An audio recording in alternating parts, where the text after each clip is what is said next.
Mummy जी, मैं इस घर की बहू हूँ, तो आपने अपने दोस्तों के सामने मुझे नौकरानी क्यों कहा? मैं ये बात अपने पापा को बता दूंगी कि आप मुझे नौकरानी बनाकर रखती हैं और दूसरों के सामने नौकरानी ही कहती है। पहले तो आवाज नीचे करो। धमकी क्यों दे रही हो तुम मुझे? तुम्हें पता है ना, आईपीसी की धारा 506 के तहत धमकी देने की कोशिश करना कानूनी जुर्म है और इसके लिए तुम्हें जेल भी हो सकती है।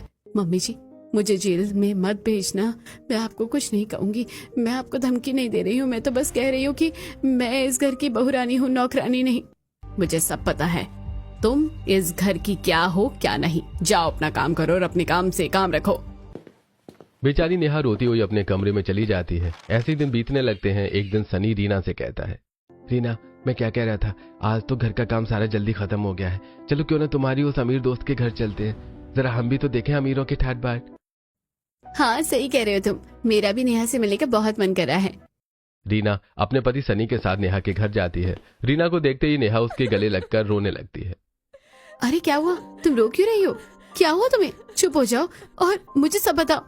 यार, मैं गलत थी जो सोचती थी कि पढ़ा लिखा ससुराल मिलेगा मुझे और मैं वहाँ खुश रहूंगी। मेरी सास तो सच में बहुत खराब है। मेरी बिल्कुल भी इज्जत नहीं करती है। क्या सच में? और तुम्हारा पति साहिल, वो कहाँ है? क्या वो तुम्हारी सास को कुछ नहीं कहता? वो तो हमेशा काम से बाहर ही रहते हैं। जब से शादी हुई है मुश्किल से 3-4 दिन ही घर आए होंगे। नेहा रीना को सब सच बता देती है। अरे ये तो सच में बहुत गलत हो रहा है तुम्हारे साथ। तुम्हारी सास तो अपने वकील होने का गलत फायदा उठा रही हैं। चीचू प्लीज मुझे बचाओ इस घरेलू हिंसा से। ये लोग मुझ पर सच में बहुत अत्याचार करते हैं। रीना नेहा के आंसू पोंछती है और उसे समझाती है। तुम टेंशन मत लो, हम कुछ करेंगे। मेरा एक दोस्त है, वो हाई कोर्ट में वकील है, मैं उससे बात करता हूँ। सनी और रीना नेहा से बातें कर रहे होते हैं। इतनी देर में दीपा भी वहां आ जाती है। इधर ये दोनों अपने घर के लिए निकल जाते हैं। इन्हें घर से जाता हुआ देखकर दीपा कहती है, क्यों रे, तू मोहल्ले में मेरी बदनामी करती फिर? तुझे नहीं पता कि दूसरों के सामने बदनामी करने से मानहानि का केस हो सकता है? आईपीसी की धारा 499 के तहत मैं तुझ पर मानहानि का ठेस ठोक दूंगी। फिर लगाना कोर्ट कचहरी की चक्कर। इस बार दीपा की बात सुनकर नेहा कुछ नहीं कहती और चुपचाप अपने कमरे में चली जाती है। इधर सनी अपने दोस्त आर्यन से नेहा की सारी सिचुएशन बताता है। समझ गया भाई, तू बिल्कुल टेंशन मत ले।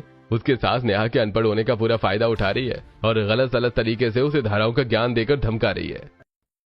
हाँ यार, नेहा सच में बहुत परेशान है और उसका पति साहिल, वो बाहर रहता है। शादी के बाद 4 दिन भी वो घर पर नहीं रुका है। भाई मैं आकर सारा मामला देखता हूँ। फिलहाल मुझे वापस आने में 4-5 दिन लग जाएंगे, तो टेंशन मत ले। आते ही पूरी केस की स्टडी करूंगा और मैं सब संभाल लूंगा। आर्यन से बात करके सनी फोन रख देता है। दूसरी तरफ आज कपिल की तबीयत थोड़ी खराब होती है। दीपा और कपिल जाकर दवाई लेकर आते हैं। नेहा, ये लो तुम्हारे पापा की दवाई है। सुबह शाम टाइम से देती रहना। यहाँ तो बहुत गर्मी हो रही है। ये एसी किसने बंद किया? जरा इसे चलाओ तो। नेहा एसी ऑन करती है और अपने कमरे में चली जाती है। ऐसी शाम होती है। नेहा दवाई के दोनों लिफाफे देखती है। अब इसमें कौन सी सुबह की दवाई है और कौन सी शाम की, ये कैसे पता लगाऊं? नेहा अनपढ़ है, इसलिए उसे पता ही नहीं लगता कि कौन सी दवाई सुबह की और कौन सी शाम की। तो वो दोनों लिफाफे लेकर अपने ससुर के पास चली जाती है।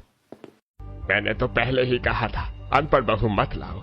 लो भाई, ये रही सुबह की और ये रही शाम की। इतना भी पढ़ना नहीं आता। अरे ये जानबूझकर हमें बीमार करना चाहती है। ये कोई सीधी नहीं बल्कि चालाक है। मम्मी जी, चालाकी की कौन सी बात है? मुझे पढ़ना नहीं आता तो क्या करूं मैं? वैसे भी आपने तो शादी से पहले कहा था कि आप मुझे पढ़ा दोगी।